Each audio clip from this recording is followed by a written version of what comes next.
So the first thing I'm going to do is scramble this up. Whoa, look at that. Amazing. We're ready to get into this puzzle. And the first thing we'll talk about, it's hardly worth mentioning, but I like to solve the tips, especially when I'm teaching people. I like to solve the tips first, just so it's a bit easier to look at. So here we go. Oh my God, we did it, everyone. We worked out how to solve the tips. Congratulations. Go and give yourself a high five in the mirror. Nailed it. Our tips are done, so we can move on to the first actual part of the puzzle that needs some thought, and that's making the first center. So on any side, there are 3 center pieces, and what we want to do is make them all the same color. So having a look around this puzzle, let's see if I can find a nice easy case. Okay, here's one. I'm gonna make the blue face over here. There's a centerpiece here that I can move in, so that I've got 2. Marvelous. Don't worry about the edges yet, we'll talk about them later. We're just building this first center, okay? And the other center I can see over here, so that's just a little twisty, a little L in this case, to get that in there.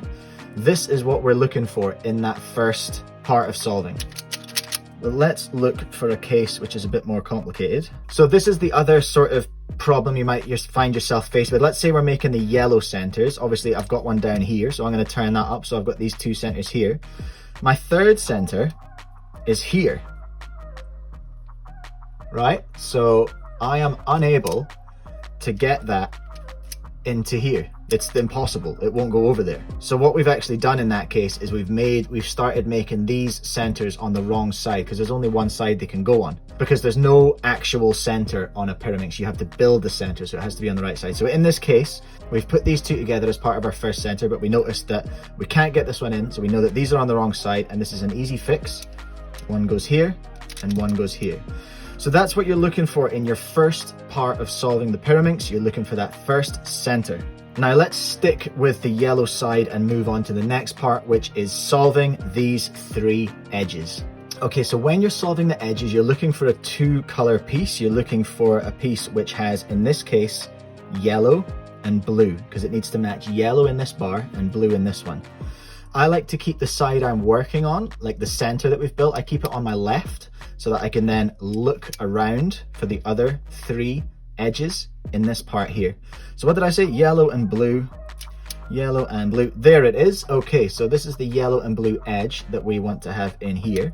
What we are going to do in this case, as we have got yellow facing us, we are going to move this yellow edge up into where it needs to be. That's all great, look, it's solved, happy days, but we've moved all this out the way. So what we need to do to get this back without just moving that piece back to where it started is move the piece up to where it needs to be. Now do a U, bring this part back up, and this part here. So now we've got our 1, 2, 3 center pieces, plus we have this edge in the right place too. Happy days, it's looking good. Let's do another one. Okay, so in here, I'm working on the same side. We've chosen yellow as our center to build on. So over here, we are looking for the yellow and red edge to go in here. And look at that, it's right here. And this is perfect because it's going to show us the other case that can turn up here. In this case, the yellow of the side we're trying to make is pointing down. So we have to do a slightly different algorithm. In this case, we're going to do a U prime to bring this face round so that we can do an R to pop that piece in where it's meant to be, and then simply just put that back there where it came from. Nothing's wrong, nothing's moved, everything's good. Let's try that again. So in this case, it's a U prime. Pop that edge in and then pop the centers back together, and look at that, we've got our yellow and blue edge in and we've got our yellow and red edge in. So what's last? Let's have a look. We are looking for the yellow and green. Where is it? Yellow and green's right here. Okay, so let's put it down to the bottom. The yellow is facing us this time, so we're going to go back to that first move, which is putting it up, then moving it out the way, then putting back everything we did to bring all those centers back, and there you have it. The yellow side is all solved, as well as all of these edges are in the right place. So that's the first layer of the puzzle done. Now, one case to be aware of when you're building your first layer is that you could have your edges stuck in here. So in this case, I've got this edge and this edge with the green bit upright, but they're in the wrong spots because they don't match their bars. If you find that that's the case, then that means obviously there's no pieces to insert from our right hand section here.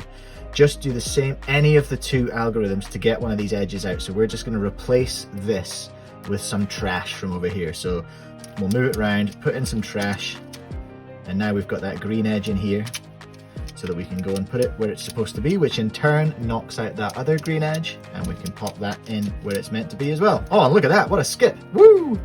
So now we can move on to this part here, which I guess we'll call the last layer. Okay, so when we're looking at the last layer of the puzzle, there are 3 possible cases. One case looks like this, where you have got this blue and green, well, it doesn't have to be blue and green, but you've got this back edge solved, but these 2 edges are requiring flipping, okay? They're in the right place, but they need to be flipped. The second case is where all the edges are where they're meant to be, but this bit here, this last center, is not right. It needs to turn either clockwise or anti-clockwise, and there's a couple of moves we learn to do that. Or, best case scenario, the whole top layer is solved, and you have had a last layer skip, and probably a PB, happy days, go and high five someone immediately.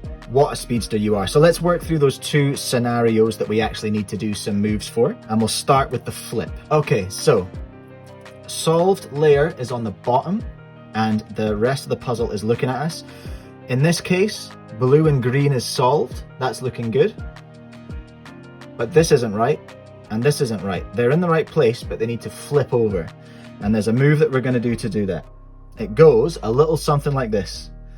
R prime, L, R, L prime, U prime, L prime, U, L, U. And there we are. Now we've got all 3 of our edges sitting happy in the right place, and there's just that last twist to solve. Let's do it one more time. R prime, L, R, L prime, U prime, L prime, U, L, U. And there we are.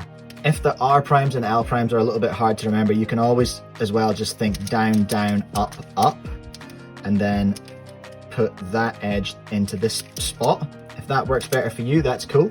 But I kind of think it's a better idea as soon as you can to start learning those R primes and Ls and Rs and blah, blah, blah, blah, blah, because it's going to keep you in good stead for later. Okay, so let's set up the next case. Oh, wow. Look, there we go. So this is the last possible move you might have to do. All of our edges are in the right place. Everything's good about this puzzle except this last pesky center is the wrong way around. And it's all good because what we need to do is just identify where it needs to go. So in this case, the red needs to go around here, blue needs to go around here, green needs to come around here. So this all needs to move in a clockwise direction. So if we need to move something clockwise, we do the following move.